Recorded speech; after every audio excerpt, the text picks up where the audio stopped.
guys, it's me, Jeffrey, and for today's video, gagawan po natin ng review itong iPhone 13 ngayong 2024. So, baka kasi may bala kayong bumili ng bagong smartphone, baka makonsider nyo rin ito. Lalo na nag-price drop po itong iPhone 13 ngayong buwan na to or ngayong taon.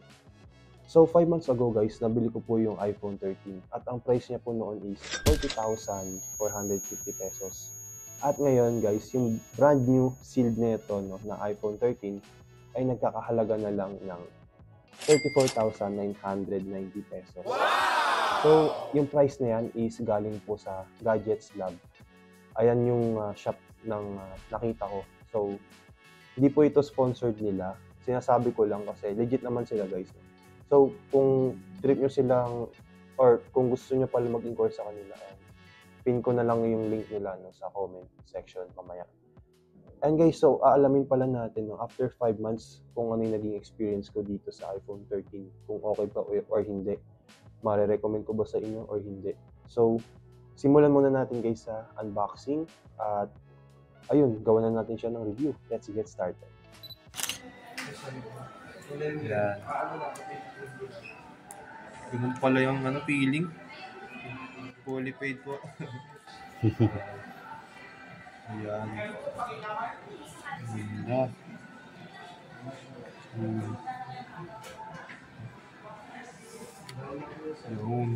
Ano nga ba ang nasa loob ng kahon? Siyempre, ang USB-C to Lightning cable at ang iPhone 13. Sa bagong design ng iPhone 13, kapansin-pansin agad ang camera layout nito. From vertical layout to diagonal na layout. At alam naman natin ngayon na kahit yung bagong entry level ng iPhone 15 is ganito pa rin yung design. Sa shape naman ng phone is similar pa rin ito sa previous model ng iPhone, which is yung iPhone 12 na kung saan flat yung kanyang pinaka-frame. Protected na rin pala ito ng IP68 water and dust resistant. Ibig sabihin, pwede ito masubmerge sa tubig ng hanggang 6 meters for 30 minutes. Pero hindi ko pa rin nire-recommend sa inyo na ilublob ito sa tubig kasi ma-void yung warranty nito.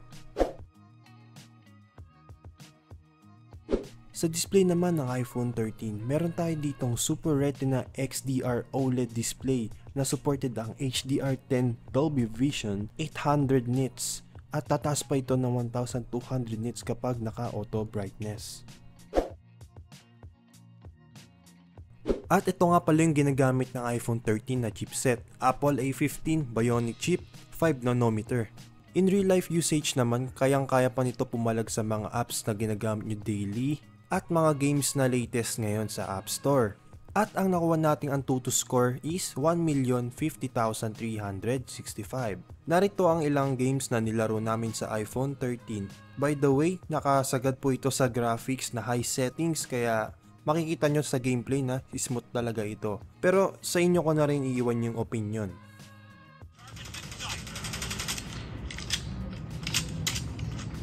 Enemy contact!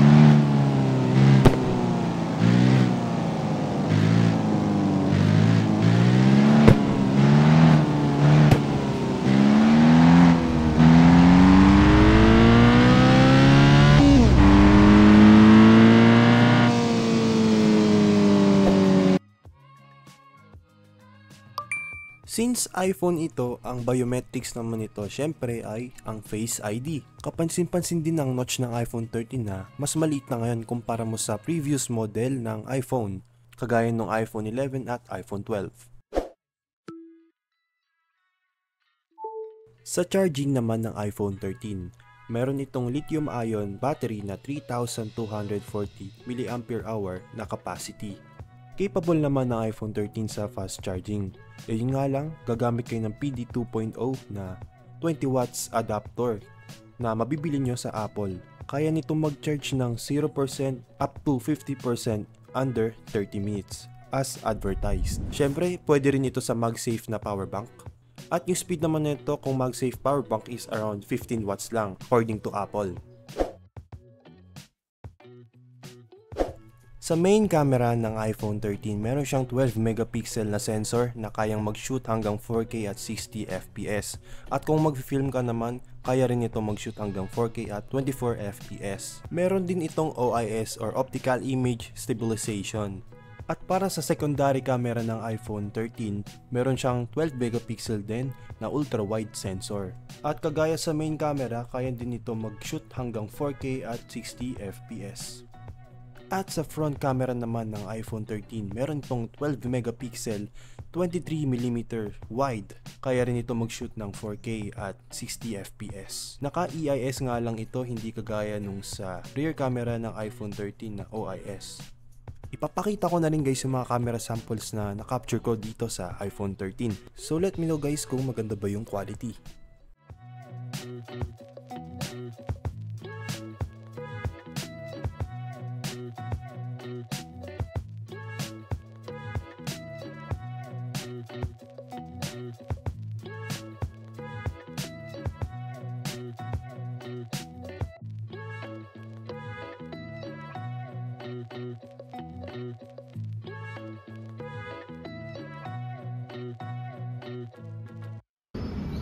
At ito naman guys yung video quality ng rear camera ng iPhone 13 kung ipapang vlog nyo. 4K at 30 FPS din yung frame rate na sinet ko dito. At ayun, ito yung quality niya guys. Pag naglalakad ka sa labas, ayan, ito yung ma-expect yung quality niya. So, okay ba? Ayun, lalapit ko. Kitang-kita yata mga pores ko dyan. So, ayan. Ano guys masasabi nyo sa quality? Okay ba siya pang vlog? Let me know guys in the comment below. Ayan guys, so ito po yung ultra wide lens ng iPhone 13. 0.5 po ito, no? 4K at 30 FPS din. Ayan. So, try natin pang vlog to kung maganda ba. By the way, no, hindi po ito yung mic na naririnig. Galing po ito direct sa iPhone. Para lang malinaw, no? So, ito po yung quality ng microphone, pati yung 0.5 na ultra wide ng iPhone 13. So, pasado ba to sa pang vlog nyo kung 0.5 kayo mag-vlog? So, ayan. Ito na yung quality guys, no? Ayan. Pag lalakad kayo, ayan, di ba? Pag nag-switch ng mga scenario, smooth pa yung pag-adapt ng lighting sa environment.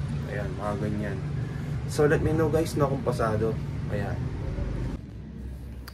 Ayan, so ito yung video quality ng front-facing camera ng iPhone 13. 4K at 30 FPS. Pero 60 FPS, pinakasagad na frame rate na pwede nyo ma-record dito. Pero okay na tong 30 FPS guys, no? So ayan, ito yung quality nya. Ayan, no? So hindi siya nagpo-focus pa yung PDAF. Ayan, fix lang. So ayan, ano masabi nyo guys sa quality? Let me know in the comments. Ito yung bagong camera feature sa iPhone 13. Ito yung tinatawag na cinematic mode. Pwede nyo dito ma-achieve yung DSLR look na hinahanap nyo sa isang camera or yung blurred yung background. Madali lang rin ito i-operate, just tap to focus. Kagaya ng makikita nyo dito sa screen. At ipapakita ko rin sa inyo yung shot na ginawa ko sa short film ng aming project sa school. Ang resolution po ng cinematic mode sa iPhone 13 ay 1080p lamang. Pero kung gusto nyo ng cinematic mode na 4K, kailangan nyo bumili ng iPhone 14.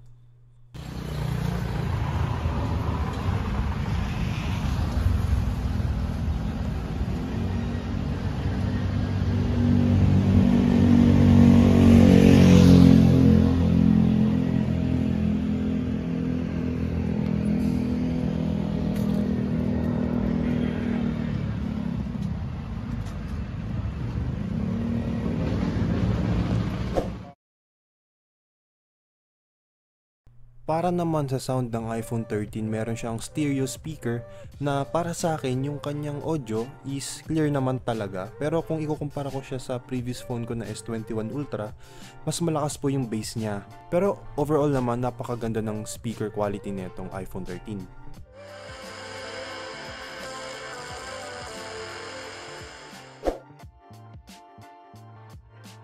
Kung nalublog mo ang iyong iPhone 13 sa tubig at napansin mo yung speaker is parang sabog yung tunog, for sure may tubig yan sa loob.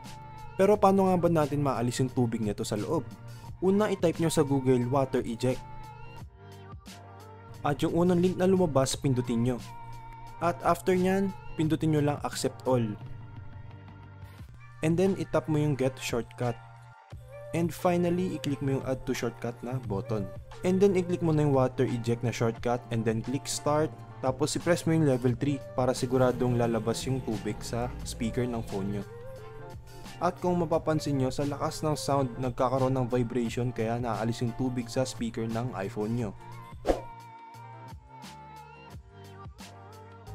So ayan guys, marirecommend ko nga ba sa inyo yung iPhone 13 ngayong 2024? Lalo na nalaman naman natin na yung brand new price nito is 34,990 na lang. Para sa akin guys, no, sa 5 months ko ng paggamit nito is definitely guys, kung galing kayo sa iPhone 10 or 11 tapos mag-upgrade kayo sa 13, ang laking upgrade din nun kahit paano kasi upgraded na yung camera niya. At saka yung battery niya, ayun yung sweet spot. Kasi may na-meet ako dati, no? May nakaswap kasi yung phone dati. Tapos nag-share siya nung thoughts niya sa iPhone 12, nag-overheat daw. Pero at saka yung battery hindi raw ganun kaganda. So, yung experience ko naman sa iPhone 13 is talagang matagal naman yung battery niya mag-last. Ako kasi yung hindi masyado naglalaro. More on camera gayo, tsaka more on social media lang, scroll, YouTube. At kaya naman umabot sa akin ng buong isang araw na merong natitirang, sabihin natin 20%. Ayun. Pero ang pinaka-average talaga, charge ko rin yan ng isa pang beses. So, para lang mag-last ng buong maghapon talaga, as in 24 hours. So, after ng 5 months, na-decrease po yung battery health ng iPhone 13 ng 1%. So, from 100, naging 99% na lang. Ewan ko guys kung bakit, no? Kasi nagplano akong bumili ng iPhone 15. So, nung pagplano ko, baka nagtampo. So, nag-decrease lang ng 1%. Pero yung pag-decrease naman na hindi naman agad-agad papangit yung battery life. So, ang sabi naman sa Apple, 70 below yung pinaka-pangit na ng life. Doon na dapat papalitan ng battery sa service center ng Apple. So, that is all guys, no? Para sa akin talaga, sulit pa rin yung iPhone 13 yung 2024. Kayo guys, ano basta palagay niyo? Kung gusto niyo bilhin, no, yung link ng iPhone 13 sa shop ng gadgets na diyan ko sa baba. Although hindi ito sponsored, pero kasi guys, legit sila. So, thank you guys so much for watching.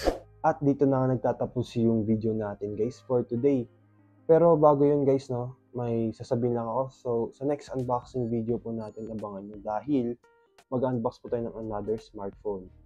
At walang iba kundi yung iPhone 15. Ayan. So, ito yung talagang binili ko, no, ngayong taon na to.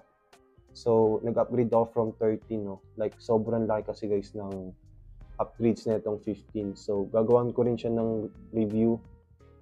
Hindi na ako makapagantay kasi sobrang ganda ng upgrades dyan. So, and gusto ko nang i-share ngayon pero sa next video na lang. And guys, so, for next video, abangan nyo yan. And, ayun. Kung gusto nyo mapanood, hit that like button guys and subscribe. See you sa next video.